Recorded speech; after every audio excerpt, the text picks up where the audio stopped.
Hello ছাত্রছাত্রীরা, welcome to my channel learn fern and earn. আশা করি তোমরা সবাই খুব ভালো আছো। আজ কিন্তু আমরা আবার চলে এসেছি একটি নতুন ভিডিও নিয়ে। এই ক্লাসে আমরা কি শিখবো? এই ক্লাসে আমরা শিখবো চ্যাপ্টার 6 অর্থাৎ চক্রবৃদ্ধি সুদ ও সমহার বৃদ্ধি বা হ্রাস। এর সঙ্গে সঙ্গে আমরা চক্রবৃদ্ধি সুদ এবং সুদের পর্ব কিভাবে নির্ণয় করব, মোট সুদ, সুদাসল এবং বিভিন্ন সংজ্ঞা সম্বন্ধে আমরা জানবো। তো চলো শুরু করা যাক। চক্রবৃদ্ধি সুদ, প্রথমে আমরা জানবো চক্রবৃদ্ধি সুদ কি। চক্রবৃদ্ধি সুদ কি? চক্রবৃদ্ধি সুদ কি জানার আগে আমরা একটু আগে জেনে নিই যে সুদ কত প্রকারের। সুদ কত প্রকারের? সুদ হয় দু প্রকারের, এক হচ্ছে সরল সুদ আর একটা হচ্ছে চক্রবৃদ্ধি সুদ।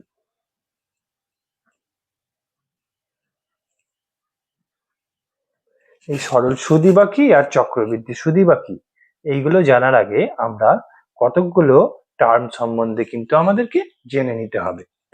কি সেইগুলো? এক হচ্ছে আসল বা প্রিন্সিপাল, দুই হচ্ছে সুদের হার,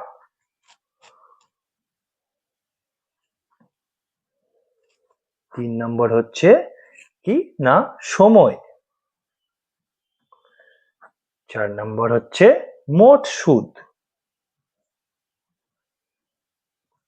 পাঁচ নম্বর হচ্ছে সুদাসল। সুদাসলকেই আর একটা বলে বা স্ববৃদ্ধি মূল।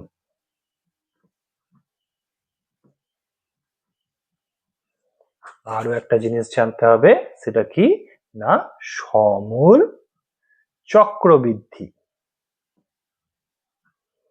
এইসব ওয়ার্ডগুলো এবং এই টার্মগুলো সম্বন্ধে আমাদেরকে কিন্তু জানতে হবে।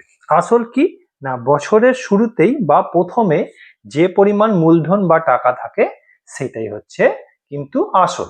এখন বছরের শুরুতে যদি আমরা 5,000 টাকা কোনো ব্যাংকে রাখি তাহলে আমাদের কাছে কিন্তু আসলের পরিমাণ কিন্তু 5,000 হবে। এই আসল বা প্রিন্সিপালকে আমরা পি দিয়ে ডিনোট করি, পি দিয়ে লিখি। সুদের হার বা rate of interest. Rate of interest কি না এক বছরে 100 টাকার উপরে যত টাকা আমাদেরকে অতিরিক্ত দিতে হয় সেইটাই হচ্ছে সুদের হার। বা কোনো সংস্থা থেকে টাকা রাখলে আমরা এক বছরে 100 টাকার উপরে যে অতিরিক্ত টাকা আমরা পাই সেটাই হচ্ছে সুদের হার।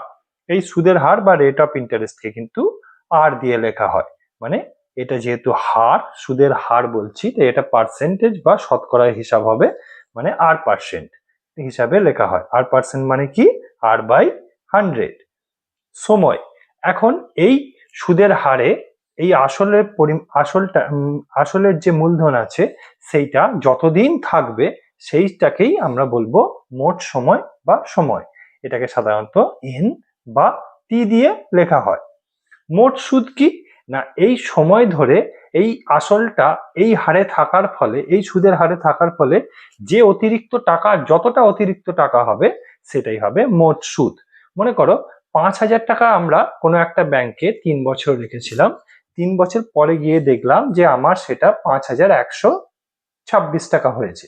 তাহলে এই যে বাড়তি 126 টাকা হলো, এইটাই হলো আমার মোট সুদ। সুদ আসল কি না সুদ আসল হলো আমার যেটা ছিল আসল আর আমরা যা সুদ পেলাম, এই আসল আর সুদ দুটোকে যোগ করে যেটা হবে সেটাই হবে সুদ আসল। তাহলে সুদ আসল মানে হচ্ছে যে আসল আর সুদের যোগফল, সুদ প্লাস আসল, এটাই হচ্ছে সুদ আসল বা স্ববৃদ্ধি মূল। এখন সমূল চক্রবৃদ্ধি কি না সরল সুদের ক্ষেত্রে যেটা সুদ আসল, চক্রবৃদ্ধি সুদের ক্ষেত্রে সেটাকেই আমরা বলবো সমূল চক্রবৃদ্ধি।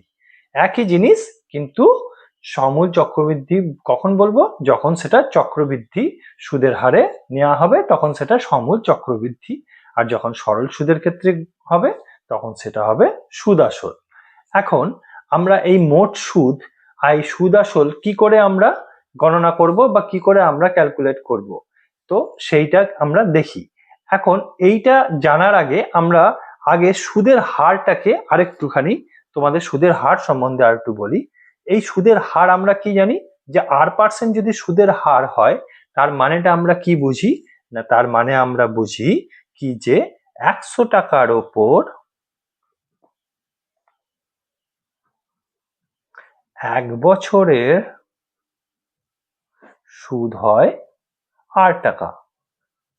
R% সুদ মানে আমরা কি বুঝি না 100 টাকার উপর 1 বছরের সুদ হয় R টাকা। তাহলে 1 টাকার ওপর 1 বছরের সুদ কত হবে R/100 টাকা। এখন আমার বছরের প্রথমে যে মূলধন ছিল সেটাই আসল মানে P, তাহলে P টাকার ওপরেই আমাকে এই সুদের হারটা গণনা করতে হবে, ক্যালকুলেট করতে হবে। তাহলে P টাকার ওপরে 1 বছরের সুদ আমি কত পাবো না R/100 ইন্টু P, এত টাকা। তাহলে 1 বছরে আমরা P টাকার ওপরে কি সুদ পাই না P ইন্টু R/100। এখন যদি আমরা এটা n বছরের জন্য টাকাটা কোথাও রাখি তাহলে আমরা n বছরে কত সুদ পাবো, 1 বছরে সুদ পেয়েছি P ইন্টু R/100, তাহলে n বছরে কত সুদ পাবো না এর সঙ্গে কিন্তু n গুণ হবে ইন্টু P ইন্টু n, এতটা টাকা। তার মানে এইটাই হলো আমাদের কিন্তু মোট সুদ n বছরে। আমরা P টাকা রেখেছিলাম n বছরে, এইটা কিন্তু সরল সুদ আমরা বলছি, এখনো কিন্তু আমরা চক্রবৃদ্ধি সুদ বলিনি। তাহলে সরল সুদ কি পেলাম না P, এটাকে একটু সাজিয়ে লিখলে কি লিখবো P into R/100 into n। তার মানে কি P বলতে আসল, R/100 বলতে কি সুদের হার, আর n বলতে কি মোট সময়।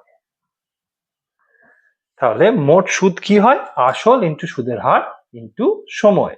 আর এই যে মোট সুদ এর সঙ্গে যদি আমরা আসল যোগ করি তাহলেই আমরা পাবো সুদ আসল বা সবৃদ্ধি মূল। এবারে আমরা চক্রবৃদ্ধি সুদের ক্ষেত্রে কিভাবে মোট সুদ নির্ণয় করব সেটা জানার আগে আমরা চক্রবৃদ্ধি সুদ আর সরল সুদের মধ্যে পার্থক্যটা বুঝি। সরল সুদের ক্ষেত্রে প্রত্যেক বছরই কিন্তু প্রত্যেক যত বছরের জন্যই না আমরা মূলধন বা টাকা রাখি না কেন আসল কিন্তু কখনোই পরিবর্তিত হয় না, অর্থাৎ আসল কিন্তু একই থাকে। কিন্তু চক্রবৃদ্ধি সুদের ক্ষেত্রে কি হয় না প্রথম বছরে যে সুদ পাই সেই সুদটা কিন্তু আসলের সঙ্গে যুক্ত হয়ে যায় এবং সেটাই কিন্তু দ্বিতীয় বছরের জন্য আসল হয়। তাহলে প্রথম বছরে যদি আমরা 5,000 টাকা রাখি এবং প্রথম বছরের যদি আমরা 50 টাকা সুদ পাই, কিন্তু মানে দ্বিতীয় বছরের শুরুতে প্রথম বছরের শেষে এবং দ্বিতীয় বছরের শুরুতে কিন্তু তখন কিন্তু আমাদের আসল আর 5,000 টাকা থাকবে না, এর সঙ্গে যে সুদ পেয়েছিলাম সেই সুদটা যোগ হয়ে যাবে, মানে 5,050 টাকা কিন্তু তখন আসল হয়ে যাবে। তাহলে প্রত্যেক বছর কিন্তু আসলের পরিমাণ যে সুদ পাই সেই সুদটা যোগ হতে থাকে, তার ফলে কি হয় আসলের পরিমাণ ক্রমশ বাড়তে থাকে। এর ফলে কিন্তু প্রত্যেক বছরের সুদও আলাদা হতে থাকে, কারণ তার পরের বছরে কিন্তু এই সুদ যে পেয়েছিলাম এই সুদের উপরেও আবার সুদ কিন্তু ক্যালকুলেট হবে। সেই জন্য চক্রবৃদ্ধি সুদের ক্ষেত্রে প্রত্যেক বছর কিন্তু একই সুদ পাওয়া যায় না, সুদের পরিমাণ বাড়তে থাকে এবং প্রত্যেক বছরের জন্যই কিন্তু আসলও আলাদা হতে থাকে। কিন্তু সরল সুদের ক্ষেত্রে সেটা হয় না, সরল সুদের ক্ষেত্রে কিন্তু আসল সবসময় একই হয় এবং সুদের হার সবসময় সেই আসলের উপরেই নির্ণয় করা হয়।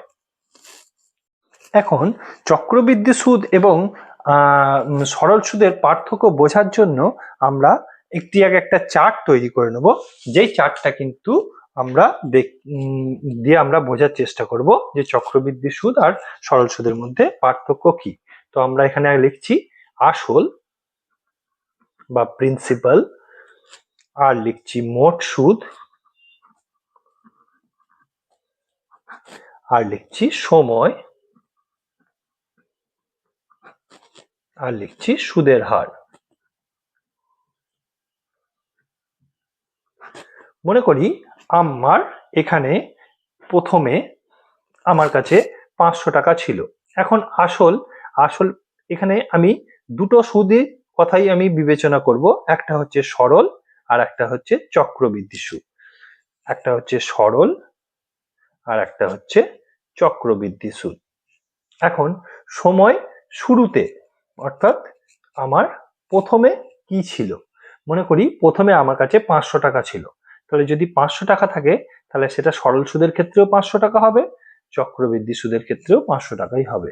মোট সুদ বছরের শুরুতে বা প্রথমেই কিন্তু আমরা কোনো সুদ পাই না, তাহলে সেই সময় কিন্তু সুদ, সরল সুদও শূন্য হয়, চক্রবৃদ্ধি সুদও শূন্য হয়। সুদের হার আমরা ধরে নিই যে সুদের হার 10%, অর্থাৎ আমি সরল সুদের এবং চক্রবৃদ্ধি সুদের উভয়ের ক্ষেত্রেই কিন্তু আমরা 10% সুদ পাবো। এখন প্রথম বছরের শেষে, প্রথম বছরের শেষে, প্রথম বছরের শেষে কি হবে না, প্রথম বছরের শেষে আমার সরল সুদের ক্ষেত্রে কিন্তু আসল কিন্তু 500 টাকাই থাকবে, কারণ সরল সুদের ক্ষেত্রে আসল কোনো চেঞ্জ হয় না। এখন প্রথম বছরের শেষে আমরা সুদ কত পাবো না, 10% হবে 500 এর উপরে, তাহলে 500 এর উপরে যদি 10% সুদ হয় তাহলে কত সুদ হয়, 500 ইন্টু 10/100, তার মানে 50, তাহলে 50 টাকা আমার সুদ হচ্ছে। কিন্তু প্রথম বছরের শেষে কিন্তু আমার সরল সুদও 50 টাকা হবে আর চক্রবৃদ্ধি সুদও কিন্তু 50 টাকা হবে। কিন্তু প্রথম বছরের, এই জন্যই প্রথম বছরের শেষে সরল সুদ আর চক্রবৃদ্ধি সুদ কিন্তু কোনো তফাৎ হয় না। কিন্তু প্রথম বছরের শেষ মানেই দ্বিতীয় বছরের শুরু, তাহলে দ্বিতীয় বছরের শুরু বা প্রথম বছরের শেষে কিন্তু চক্রবৃদ্ধি সুদের ক্ষেত্রে কিন্তু আসল আর 500 টাকা থাকবে না। আমরা যে 50 টাকা সুদ পেয়েছিলাম, এই 50 টাকা সুদটা কিন্তু এই আসল আর প্রথমে যে আসল ছিল তার সঙ্গে যোগ হয়ে যাবে, অর্থাৎ 500 প্লাস 50 সমান 550, মানে 550। আমার দ্বিতীয় বছরের শুরুতে বা প্রথম বছরের শেষে কিন্তু আসল চক্রবৃদ্ধি সুদের ক্ষেত্রে কিন্তু 550 হয়ে গেল, কিন্তু সরল সুদের ক্ষেত্রে কিন্তু 500ই থাকলো। এখন দ্বিতীয় বছরের শেষে, দ্বিতীয় বছরের শেষে কি হবে না, প্রথম বছরের 500 টাকার উপরে সরল সুদের ক্ষেত্রে কি হয়েছিল, 500 টাকার উপরে 10% ক্যালকুলেট করে 50 হয়েছিল, আসল তো চেঞ্জ হয়নি সরল সুদের ক্ষেত্রে, তাহলে দ্বিতীয় বছরের শেষেও কিন্তু আসলের পরিমাণ সরল সুদের ক্ষেত্রে কিন্তু একই থাকবে, অর্থাৎ 500 টাকাই থাকবে। 500 টাকা থাকার জন্য তার সুদও কিন্তু প্রত্যেক বছরে একই হবে, অর্থাৎ প্রথম বছরে 50 টাকা পেয়েছিলাম, দ্বিতীয় বছরেও 50 টাকা, প্রথম বছরে 50 টাকা প্লাস দ্বিতীয় বছরেও পাবো, দ্বিতীয় বছরের শেষেও 50 টাকাই পাবো, তাহলে টোটাল আমি 100 টাকা পেলাম। এটা কিন্তু সরল সুদ। কিন্তু চক্রবৃদ্ধি সুদের ক্ষেত্রে কি হবে না, চক্রবৃদ্ধি সুদের ক্ষেত্রে প্রথম বছরে আমরা পেয়েছিলাম 50 টাকা সুদ, কিন্তু দ্বিতীয় বছরে এই 10%ই ক্যালকুলেট হবে, কিন্তু সেটা আমার আসলটা তখন কিন্তু বেড়ে গেছে, 550 হয়ে গেছিল, তাই এখন 10% 550-এর উপরে ক্যালকুলেট হবে, মানে 550 ইন্টু 10/100, তাহলে এটা হচ্ছে 55। তার মানে দ্বিতীয় বছরে কিন্তু শেষে কিন্তু দ্বিতীয় বছরে আমি 55 টাকা ইন্টারেস্ট বা সুদ পেয়েছি, তার মানে আমার এখানে কিন্তু সুদের পরিমাণ 105 টাকা হলো। এখন আসলের পরিমাণ কিন্তু এই 550 ছিল, তার সঙ্গে কিন্তু এই 55 টাকা যে ইন্টারেস্ট বা সুদ পেলাম সেটা আবার যোগ হয়ে যাবে, তাহলে দ্বিতীয় বছরের শেষে বা তৃতীয় বছরের শুরুতে তখন কিন্তু আমার আসলের পরিমাণ 605 টাকা হয়ে গেল। কিন্তু সরল সুদের ক্ষেত্রে কিন্তু আসল কোনো পরিবর্তন হয় না। এবারে দেখি তৃতীয় বছরের শেষে, একইভাবে আসলের পরিমাণ সরল সুদের ক্ষেত্রে একই থাকবে এবং সুদও কিন্তু একই থাকবে, প্রথম বছরেও 50 টাকা পেয়েছিলাম, দ্বিতীয় বছরেও 50 টাকা, তৃতীয় বছরেও কিন্তু 50 টাকাই পাবো। এই জন্য সরল সুদে কিন্তু প্রত্যেক বছরে সুদের পরিমাণ একই থাকে, যদি সুদের রেট একই থাকে তাহলে 150 টাকা। কিন্তু এখানে এখন 10% ক্যালকুলেট হবে 605-এর উপরে 605, কারণ এই সুদটা কিন্তু আসলের সঙ্গে যোগ হয়ে গেছিল, তার মানে প্রথম বছরে পেয়েছিলাম 50, দ্বিতীয় বছরে পেয়েছিলাম 55, কিন্তু তৃতীয় বছরে পাবো 605-এর উপর 10% মানে 60.5 টাকা, মানে টোটাল হচ্ছে 165.5 টাকা। তারপরে তৃতীয় বছরের শেষে মানে চতুর্থ বছরের শুরুতেই আমার কিন্তু আসলের পরিমাণটা বেড়ে গিয়ে 665.5 হয়ে যাবে। তাহলে আমরা দেখছি যে সরল সুদের ক্ষেত্রে প্রত্যেক বছর আসল পরিমাণ একই থাকে, এবং প্রত্যেক বছরে সুদের পরিমাণ একই থাকে যদি সুদের হার চেঞ্জ না হয়। কিন্তু চক্রবৃদ্ধি সুদের ক্ষেত্রে কি হয় না, প্রত্যেক বছরে আমরা যা সুদ পাই সেই সুদটা কিন্তু আসলের সঙ্গে যোগ হয়ে গিয়ে সেই যোগফলটাই কিন্তু তারপরের বছরের জন্য কিন্তু আসল হয়ে যায়। এটাই হলো চক্রবৃদ্ধি সুদ আর সরল সুদের মধ্যেই তফাৎ। কারণ এখানে কিন্তু সুদের ওপরে সুদ পাওয়া যায় চক্রবৃদ্ধি সুদে, সেই জন্য কিন্তু প্রত্যেক বছরে সুদের পরিমাণ এবং আসলের পরিমাণ আলাদা হতে থাকে এবং বাড়তে থাকে। এখন চক্রবৃদ্ধি সুদ কিভাবে গণনা করব বা কিভাবে ক্যালকুলেট করব দেখি। মনে করি যে আসলের পরিমাণ হচ্ছে পি, মানে প্রথমে ছিল আমার পি টাকা এবং রেট অফ ইন্টারেস্ট বা সুদের হার হচ্ছে R%। তাহলে পি টাকার উপরে R% হারে এক বছরের সুদ কত হয়? P into R/100 into 1। তাহলে মোট সুদ আমার কত হলো না PR/100।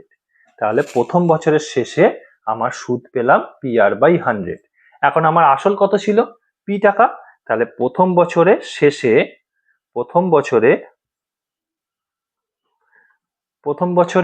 আমার সুদ আসল কত হলো না, আসল ছিল পি, সুদ পেলাম PR/100। তাহলে এইটা হলো আমার সুদ আসল। এটা সমান, এখান থেকে যদি আমি পি কমন নিয়ে নিই তাহলে আমার 1 প্লাস R/100। এইটা প্রথম বছরে সুদ আসল। এখন প্রথম বছরে যা সুদ আর আসল মিলে যা হবে দ্বিতীয় বছরের জন্য সেটাই আমার আসল হয়ে যাবে। তাহলে চক্রবৃদ্ধি সুদের ক্ষেত্রে আমরা ক্যালকুলেট করছি। তাহলে দ্বিতীয় বছরে আমার সুদ কত পাবো? দ্বিতীয় বছরে সুদ কত পাবো? এই টাকাটার ওপরে R% সুদ পাবো, সেটাই আমার সুদ হবে 1 প্লাস R/100 ইন্টু এর ওপরে R% হারের সুদ ইন্টু R/100। তাহলে দ্বিতীয় বছরে সুদ পেলাম এটা, কিন্তু দ্বিতীয় বছরে আসল কত ছিল? দ্বিতীয় বছরে আসল ছিল কিন্তু আমার পি ইন্টু 1 প্লাস R/100। তাহলে দ্বিতীয় বছরে আমার সুদ আসল কত হলো না, দ্বিতীয় বছরে আমার সুদ আসল তো বলি না, চক্রবৃদ্ধি সুদের ক্ষেত্রে আমরা এটাকে কি বলি না, সমূল চক্রবৃদ্ধি। এটা আমরা চক্রবৃদ্ধি সুদের ক্ষেত্রে সুদ আসলটাকেই আমরা বলি সমূল চক্রবৃদ্ধি। তাহলে দ্বিতীয় বছরের ক্ষেত্রে সেটা কি হলো, কি এইটা ছিল আসল আর এটা হলো সুদ।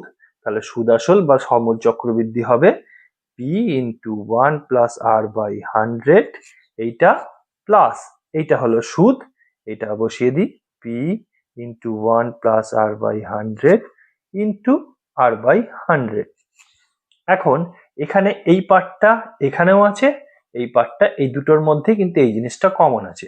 তাহলে এই জিনিসটা আমরা কমন নিই। এই জিনিসটা যদি আমরা কমন নিয়ে নিই পি ইন্টু 1 প্লাস R/100, তাহলে এই টোটাল জিনিসটাই চলে গেল কমন। টোটাল জিনিসটাই কমন নিয়েছি, এই টোটাল জিনিসটাই কমন নিই। তাহলে এই টোটাল জিনিসটা যদি কমন চলে যায় তাহলে এইখানে আর কি পড়ে থাকলো? এইখানে টোটালটাই নিয়ে নিয়েছি, তাহলে এখানে পড়ে থাকলো 1 প্লাস, এই প্লাসটা লিখলাম প্লাস, আর এখানে এই জিনিসটা চলে গেছে। তাহলে কি পড়ে আছে? R/100। তাহলে এখন দেখছি 1 plus R/100 into 1 plus R, দুটো জিনিসই এক, অর্থাৎ পি ইন্টু 1 প্লাস R/100 এর স্কোয়ার। দুটি একই জিনিস দিয়ে একে অপরের সঙ্গে গুণ আছে, তাহলে স্কোয়ার হয়ে যাবে 1 প্লাস R/100। তাহলে দ্বিতীয় বছরের শেষে আমাদের টোটাল সমূল চক্রবৃদ্ধি বা সুদ আসল কত হলো? পি ইন্টু 1 প্লাস R/100 এর স্কোয়ার। এখন তৃতীয় বছরেতে সুদ কত পাবো? এটা দ্বিতীয় বছরের সুদ আসল হলো। তো দ্বিতীয় বছরের যেটা সুদ আসল হবে তৃতীয় বছরের জন্য সেটাই আসল, অর্থাৎ এটাই আমার আসল। তাহলে এর ওপরেই সুদ ক্যালকুলেট হবে। তাহলে তৃতীয় বছরের সুদ কত হবে? পি ইন্টু 1 প্লাস R/100 এর স্কোয়ার ইন্টু R/100। এখন তৃতীয় বছরের সুদ হলো এই জিনিসটা, আর তৃতীয় বছরের আসল ছিল এই জিনিসটা। তাহলে তৃতীয় বছরের সুদ আসল কত হবে? সুদ প্লাস আসল, তার মানে কত? এটা প্লাস এটা, তাহলে এটা হচ্ছে পি প্লাস r/100 তার স্কোয়ার প্লাস এই জিনিসটা p ইন্টু 1 প্লাস r/100 এর স্কোয়ার ইন্টু r/100। এখন এই জিনিসটা p ইন্টু 1 প্লাস r/100 এর স্কোয়ার, এই জিনিসটা কমন চলে যাচ্ছে। এই জিনিসটা যদি কমন চলে যায় তাহলে এইখানে আমার টোটাল জিনিসটাই কমন চলে গেছে, তাহলে এখানে পড়ে রইল 1, আর এখানে এই টোটাল জিনিসটা চলে গেছে, এইটুকু পড়ে রয়েছে শুধু r/100। তাহলে আবার একটা 1 প্লাস r/100 চলে এলো, এখানে 1 প্লাস r/100 এর স্কোয়ার ছিল, তার সঙ্গে আবার 1 প্লাস r/100 চলে এলো, তাহলে 1 প্লাস r/100 এর কিউব হয়ে গেল, 1 প্লাস r/100 কিউব। তাহলে আমরা কি দেখছি না প্রথম বছরে আমাদের চক্রবৃদ্ধি সুদের সুদ আসল কত ছিল, p ইন্টু 1 প্লাস r/100। তার এখানে কিছুই ছিল না, পাওয়ারে কিছুই ছিল না, মানে কত 1ই ছিল। পাওয়ারে যখন কিছুই থাকে না তখন তার মানে কি 1 থাকে। এখন দ্বিতীয় বছরে চক্রবৃদ্ধি সুদের সমূল চক্রবৃদ্ধি কি হচ্ছে না পাওয়ারে কিন্তু 2 চলে আসছে। আবার তৃতীয় বছরে সুদ আসল বা সমূল চক্রবৃদ্ধি কি আসছে, পাওয়ারে 3 আসছে। তাহলে আমরা দেখছি বছরের সংখ্যা যা হচ্ছে কিন্তু তার ঘাত 1 প্লাস r/100 এর ঘাত বা পাওয়ার কিন্তু ততই হচ্ছে। তাহলে আমরা বলতে পারি কি না n বছরে p টাকার r% হারে সমূল চক্রবৃদ্ধি কি হবে না p into 1 plus r/100 two the power n। যেহেতু n বছরের জন্য ক্যালকুলেট করেছি, এখন 1 বছরের জন্য হলে n এর জায়গায় 1, সেটা হচ্ছে p ইন্টু 1 প্লাস r/100। 2 বছরের জন্য কি দেখলাম না p ইন্টু 1 প্লাস r/100 এর স্কোয়ার, 3 বছরের জন্য কিউব, তাহলে n বছরের জন্য টু দি পাওয়ার n হয়ে যাবে। এটা হলো আমার কিন্তু সমূল চক্রবৃদ্ধি, মানে কি সুদ আর আসল দুটো মিলিয়ে n বছর পরে আমরা এইটা পেয়েছি। এখন n বছরে তার মানে আমার সুদ কতটা পেয়েছি, মোট সুদ কতটা হবে, মোট সুদ কতটা হবে, মোট সুদ কতটা হবে এখান থেকে যদি সমূল চক্রবৃদ্ধি বা সুদ আসল থেকে যদি আমি আসলটাকে বাদ দিয়ে দিই তাহলে যেটা পড়ে থাকবে সেটাই হবে সুদ। তাহলে এখান থেকে আমাকে আসলটাকে বাদ দিয়ে দিতে হবে, r/100 two the power n minus p। আসল কত p, আসল আমার p ছিল, তাহলে সেইটা থেকে আমাকে পিটা বাদ দিয়ে দিলেই আমি এই যে জিনিসটা পেলাম, এটা পেলাম আমি মোট সুদ। ঠিক আছে, বোঝা গেল। এখন মনে করো যে 3 বছরের জন্য আমার সুদ মোট সুদ কি করে বেরোবে, 3 বছরের জন্য একই জিনিস থাকবে, শুধু n এর জায়গায় যদি 3 হয় তাহলে 3 বছরের জন্য কি হবে p ইন্টু 1 প্লাস r/100 এর কিউব হবে, 3 বছরের জন্য মাথায় 3 হবে মাইনাস p। 2 বছরের জন্য মোট সুদ কত হবে না p ইন্টু 1 প্লাস r/100 এর স্কোয়ার মাইনাস p। 1 বছরের জন্য কত হবে না p ইন্টু 1 প্লাস r/100 এর পাওয়ারে 1 মানে কিছুই নেই মাইনাস p। তার মানে যা আমার সুদ আসল বা সমূল চক্রবৃদ্ধি বেরোবে সেখান থেকে আমার আসলটা বাদ দিয়ে দিলেই কিন্তু আমার টোটাল সুদ আমি পেয়ে যাব। বোঝা গেল। এখন এখানে আমরা জানলাম যে সমূল চক্রবৃদ্ধি কিভাবে চক্রবৃদ্ধি সুদের ক্ষেত্রে বার করতে হয়। এখন আমরা জানবো সুদের পর্ব।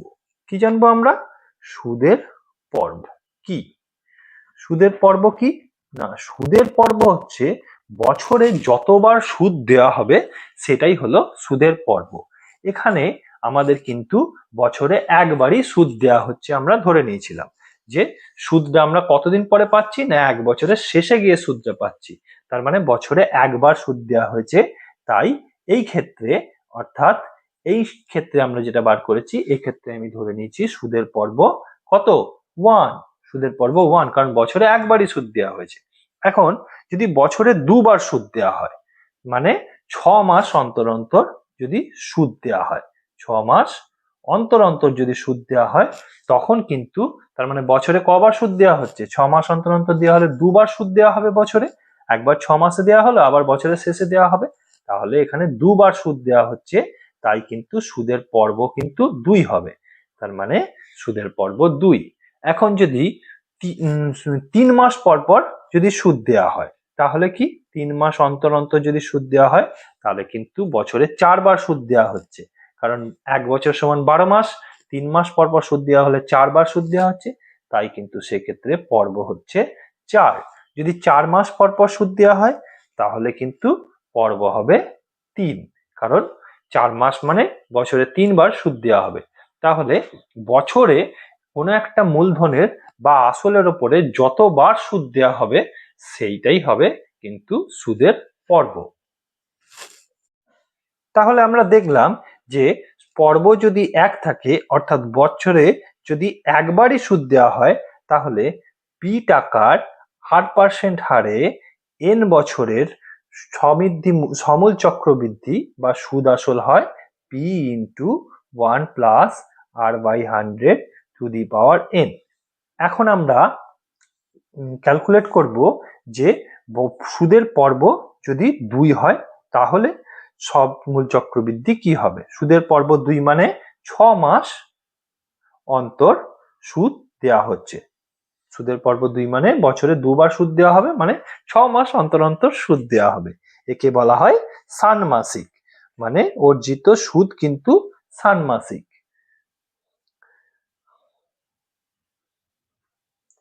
ষান্মাসিক যদি সুদ দেওয়া হয় তাহলে কি হবে, অর্থাৎ একই জিনিস আছে, অর্থাৎ আসল পি আছে, রেট অফ ইন্টারেস্ট আরই আছে, অর্থাৎ r% হারেই সুদ দেওয়া হচ্ছে।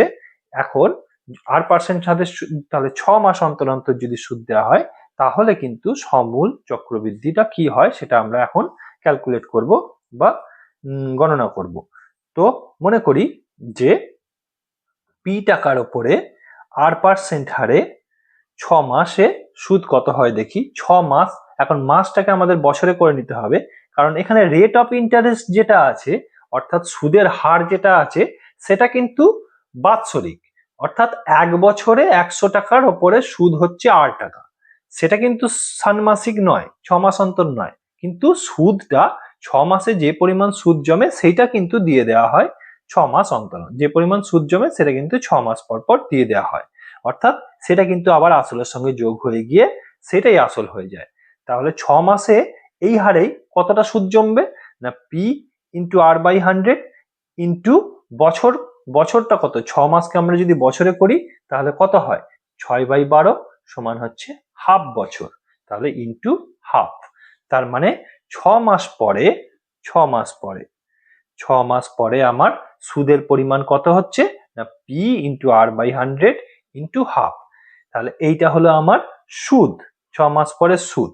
তাহলে 6 মাস পরে সুদ আসল বা সমূল চক্রবৃদ্ধি কত হবে না এর সঙ্গে আমার আসলটা যোগ হয়ে যাবে, মানে পি যোগ হয়ে যাবে।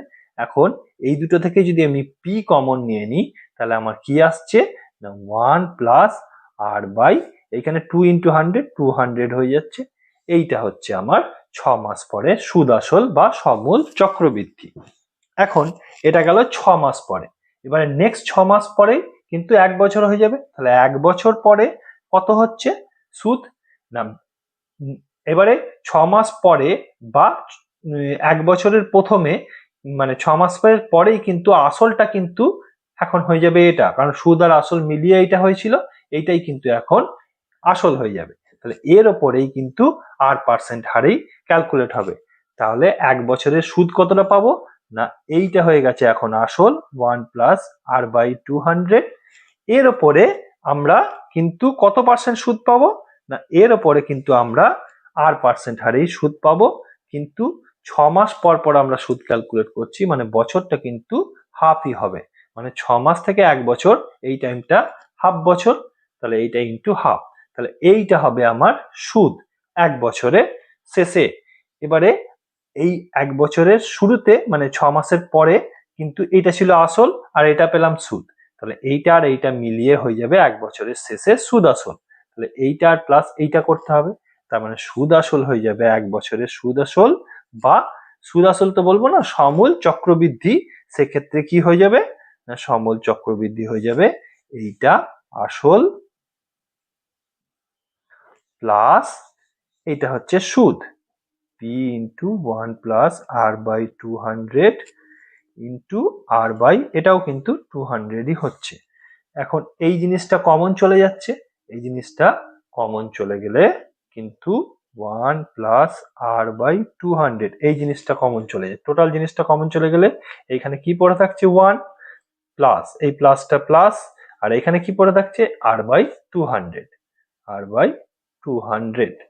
তার মানে এই 1 প্লাস r বাই 200 টা দুবার এলো, তার মানেই হচ্ছে কি না p into 1 plus r by 200 এর স্কোয়ার।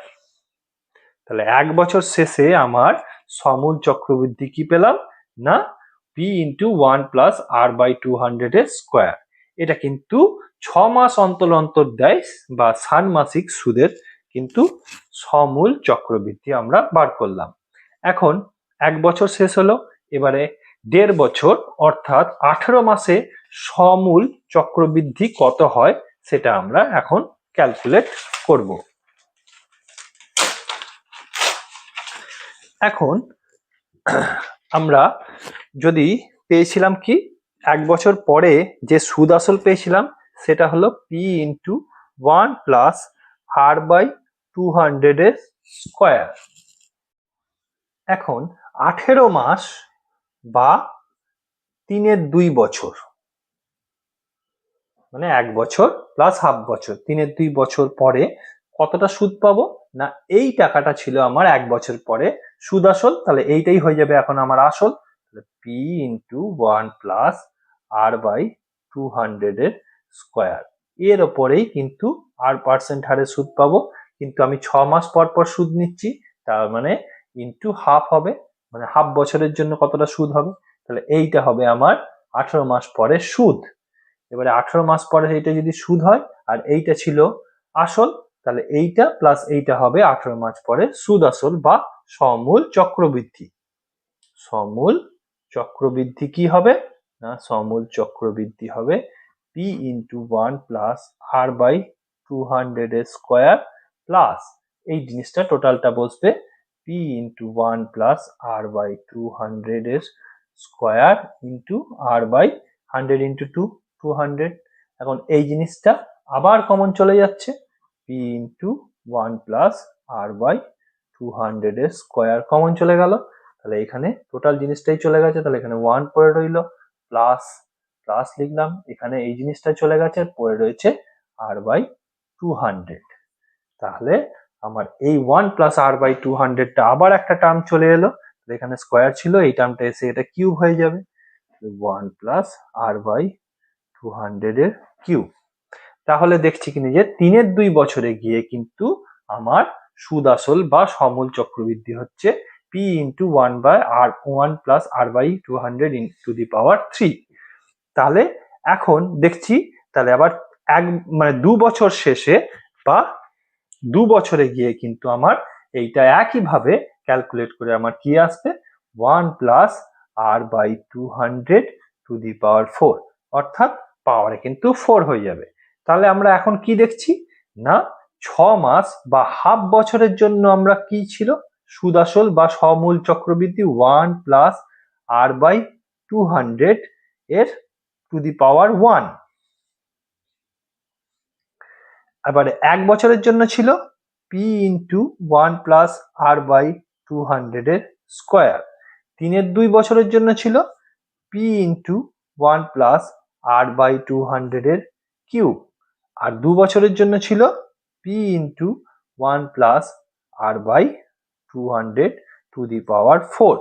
তাহলে এই জিনিসটাকে আমরা একটু সাজিয়ে লিখবো কি p into 1 plus r by 200 into 1, তাহলে 1 এইখানে যেহেতু হাফ বছর তা আমাকে পাওয়ারে একটা হাফ নিয়ে আসতে হবে।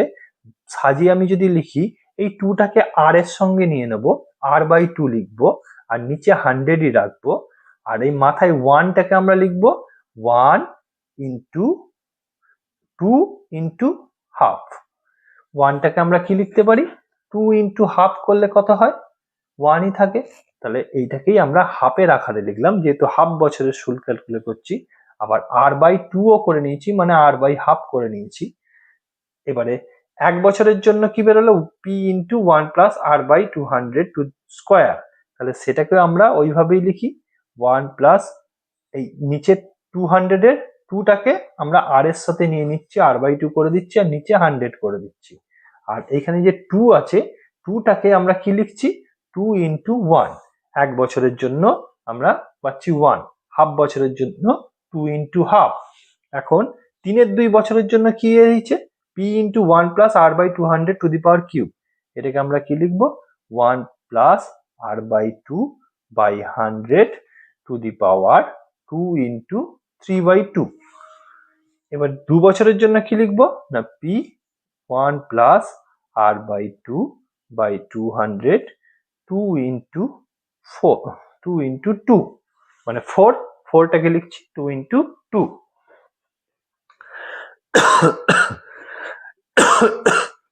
সরি। তাহলে আমরা কি দেখছি না, বছরের পরিমাণ যা হচ্ছে পাওয়ারে কিন্তু 2 × সেটাই চলে আসছে। হাফ বছরের জন্য হচ্ছিল 2 × হাফ, 1 বছরের জন্য 2 × 1, 3/2 বছরের জন্য 2 × 3/2, 2 বছরের জন্য 2 × 2। তাহলে n বছরের জন্য আমার ষান্মাসিক যদি আমার সুদের হার হয়, মানে 6 মাস পর পর যদি সুদ দেওয়া হয়, মানে বছরে যদি সুদের পর্ব যদি 2 হয়, তাহলে p টাকার r% হারে n বছরের সুদ আসল হয় বা সমূল চক্রবৃদ্ধি কত হয়, p × 1 + r/2, মানে সুদের পর্ব 2, সেটা 2 লিখবো, by 100 to the power 2n। n হচ্ছে বছর, এখানে কিন্তু 2n হবে, কারণ প্রত্যেক ক্ষেত্রেই আমরা দেখছি 2 × 3 2, 2 × 2, 2 × 1, 2 × হাফ, তার মানে পাওয়ারটা কিন্তু 2n হবে। তাহলে এখন পর্যন্ত আমরা কি পেলাম না, বছরে যদি একবার সুদ দেওয়া হয়, তাহলে p টাকার r% হারে n বছরের সমূল চক্রবৃদ্ধি হয় কত, p × 1 + r/100 two the power n, এটাই হয়। এখন যদি পর্ব যদি 2 হয়, মানে 6 মাস পর পর যদি সুদ দেওয়া হয়, তখন কি হয় না, 6 মাস পর পর সুদ দেওয়া হলে কিন্তু তখন ফর্মুলাটা হয়ে যায় p × 1 + পর্ব যেহেতু 2, তাই r/2 হয়, মানে রেট অফ ইন্টারেস্টটাকে r/2 হয়ে যায়, তাকে পর্ব দিয়ে ভাগ হয়ে যায়, নিচে 100ই থাকে, এবং পাওয়ারে 2n হয়। 2 × বছর, যত বছর হয় সেটা হয়। এখন যদি পর্ব যদি 4 হয়, মানে 3 মাস পর পর যদি সুদ দেওয়া হয়, অর্থাৎ বছরে যদি 4 বার সুদ দেওয়া হয়, তাহলে কিন্তু কি হবে না, ওই একই ভাবে আমরা কিন্তু আমার ক্ষেত্রে সমূল চক্রবৃদ্ধি কি হবে, 1 + r/2 হয়েছিল, পর্ব 2 ছিল, মানে দুবার সুদ দেওয়া হয়েছিল, 6 মাস পর পর সুদ দেওয়া হচ্ছিল। যেহেতু 4 মাস পর পর সুদ, মানে 3 মাস পর পর সুদ দেওয়া হচ্ছে, মানে বছরে 4 বার সুদ দেওয়া হচ্ছে, পর্ব 4, তাই r/4 হয়ে যাবে। r/4/100 পাওয়ারে হবে 4n। যদি পর্ব 3 হয়, মানে 4 মাস পর পর সুদ দেওয়া হয়, যদি পর্ব 3 হয়, অর্থাৎ 4 মাস পর পর সুদ দেওয়া হয়, সেক্ষেত্রে কিন্তু সমূল চক্রবৃদ্ধি হয়ে যাবে p × 1 + r/3/100 two the power 3n, অর্থাৎ পাওয়ারে 3 × বছর, যেহেতু পর্ব 3। পর্ব 4 হলে, মানে বছরে 4 বার সুদ দেওয়া হলে 4 × n, এবং r কেও কিন্তু 4 দিয়ে ভাগ হবে। এখানে r কে কিন্তু 3 দিয়ে ভাগ হয়েছে, কারণ পর্ব 3, মানে 3 বার সুদ দেওয়া হয়েছে। পর্ব 2 হলে r কে 2 দিয়ে ভাগ হবে, বাই 100 টু দি পাওয়ার কিন্তু 2n হবে। এটাই হচ্ছে আমাদের চক্রবৃদ্ধির সুদের সমূল চক্রবৃদ্ধি নির্ণয় করার সূত্র।